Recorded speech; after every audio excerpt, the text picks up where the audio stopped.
10 and 11 are what we're going to do now, and there's two examples here. It's drawing qualitative energy bar charts and writing an energy conservation equation. The energy conservation equation is just the equation we have right there. Energy initial plus transfers equals energy final. But we have to sort of specialize it for each situation. Okay? So here we go. The spring is relaxed at A. The ball is pushed against the spring to compress it to B. When released, the ball rolls along the track and reaches its highest altitude at D before rolling back down. Assume friction is negligible, so nothing is going to become internal energy in this problem.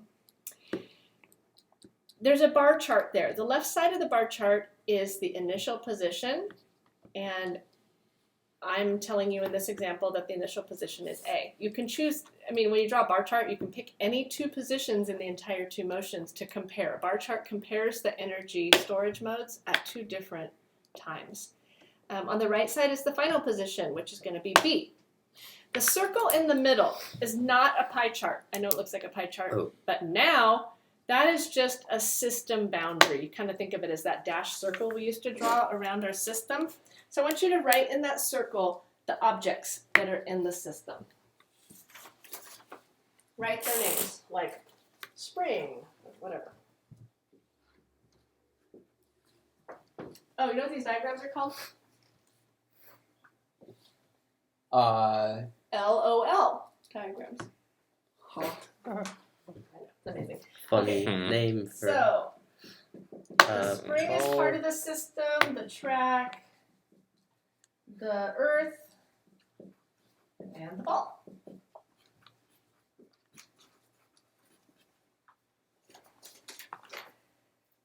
And we could draw, the pie charts. We could do that too, but we're just going to draw the bar chart here to save time. So what happens from A to B? Are there any forces that are transferring energy? We need to think about that. Yes. Yes, what is it? What forces are transferring energy? The force of a hand, I'm assuming? Yep, there's a force of a hand. Is the Pushing hand part of backwards? the system? No. No. So the hand pushed this way over some displacement. That caused a transfer of energy into the system. I'm sure actually that you could resist all temptation and just leave that right there.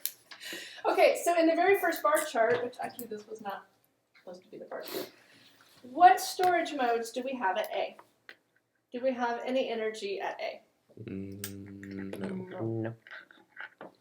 Nope, no No. energy. So you don't write anything in the bar chart. There is no energy to represent in the bar chart. What about afterwards at B, B? we have elastic We have energy, elastic potential. and we have internal. And we're not going to have okay. any friction between any components At all. in this problem. So we have elastic potential. This is a qualitative bar chart. So, I don't know. How many units of energy shall we say we have? 11. Let's say we have 4, since there's 4 13. lines there. Apparently that wasn't a Maybe question. not 11. That was a retarded question. There's 4, so make a little bar chart that is 4 units tall in the elastic energy compartment. Now, initially at A we had no energy. At B we had 4 units. Where did that 4 units come from? Someone pushing on the Yeah, ball. it was transferred into the system by an external force, somebody pushing over a displacement. How do we show a transfer on this diagram? You show it as an arrow going, this is the system, this circle represents the system, so you're going to show that there was a transfer into system of 4 units of energy. And this was by the force of the hand. Force of the hand, which is doing work. Okay, there's an energy bar chart. Initial energy plus the transfers, which was an increase of 4, equals the final energy. Now we're going to write the energy conservation equation. So in the box, initial energy plus transfers equals final energy. But that's just the general equation. Now we have to personalize it for this situation. So what's the initial energy? 0. 0. Are there any transfers? Yes. Yes. So here we don't need to put in the amounts or anything. We just need to say that there was work done by the hand.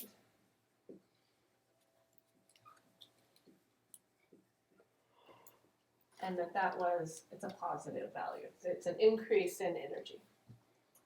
And then what about afterwards? What do we have? What kind of energy storage modes? Finally, what we have is we have only one storage mode, energy elastic. And I'm going to put a little B there to show that that's the elastic energy at B. ELB means elastic potential energy at B. Okay, so that's your equation right there. That's what I'm looking for. Part B. Go ahead and draw your bar chart for part B. In part B now we're looking at two different times. We're looking at the initial position of B and the final position of D.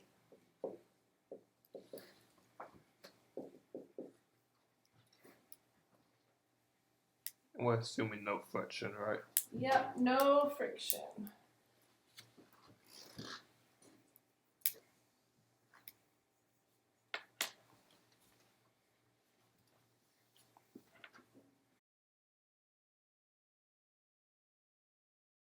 So check what you have. You should have it's all elastic to start with. I have 4 units, and then at the end, those 4 units are all gravitational potential. There are no transfers, so I don't have any arrows going in or out. And then here's my energy conservation equation. Okay, the elastic potential energy at B is equal to the gravitational potential energy at D. And I'm going to do just one more here. So you'll just have to draw this real small at the bottom of the page, okay? Okay, one more little bar chart, and we're gonna go from, how about A to C?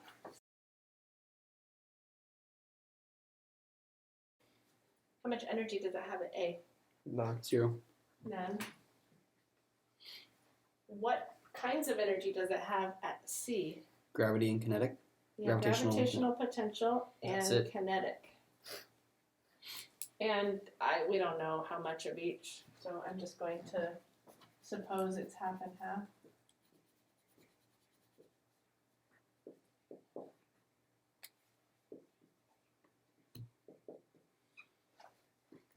Any transfers?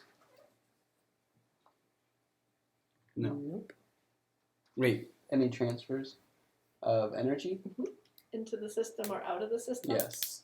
Well, there has to be because it went from. There has to be, right? Because Oh wait. It went from right, this one to is something. 0 plus no transfers is suddenly 4. That's impossible. I was thinking from B to. So the force of the hand pushing that ring back. Okay, be sure you say how much energy was transferred, plus 4. If it's leaving the system, then you make the arrow go outward from the circle.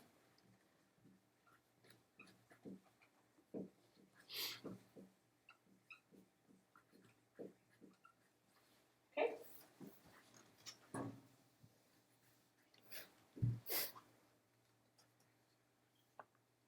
And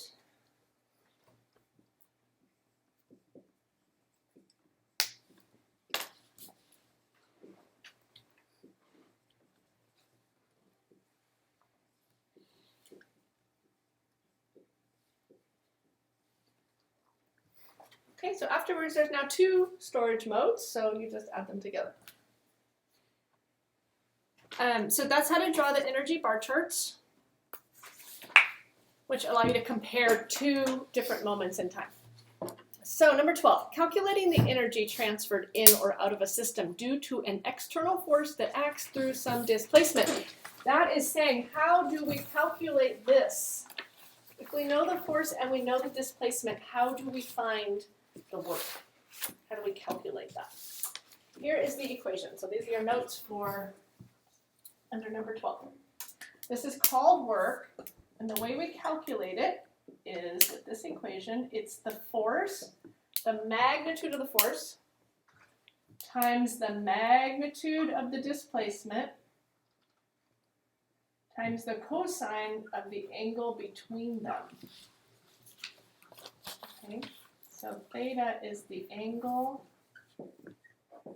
between the force vector and the displacement vector.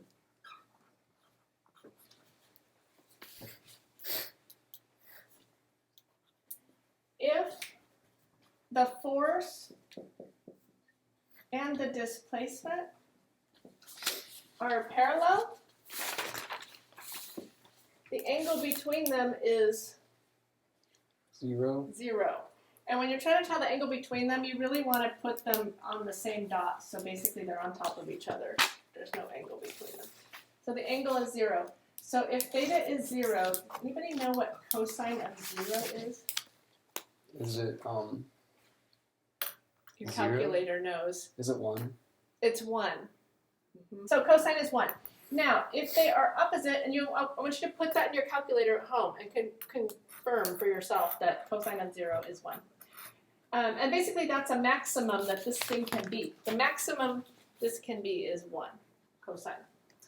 If they are opposite, what's the angle between them? 180. 180. 180. Theta is 180. Cosine of 180 is negative 1. So this is how you get a negative work, a negative transfers when the force is opposite the displacement. That was like when we lowered the beanbag. Okay, the angle was 180. And the last one I want to show you is what if the force is this way and the displacement is this way? Like when you carry the beanbag sideways. What's the angle? 90. 90. And guess what cosine of 90 is? 0. It's 0. So when you are working with this, you've got your magnitude of your force, your magnitude of your displacement, you're going to get the largest positive work when they're parallel. That's going to transfer energy into your system. You're going to get the largest negative work when they're opposite. That's going to transfer energy out to the maximum you could transfer out. When they're perpendicular, no work is done by that force and no energy is transferred.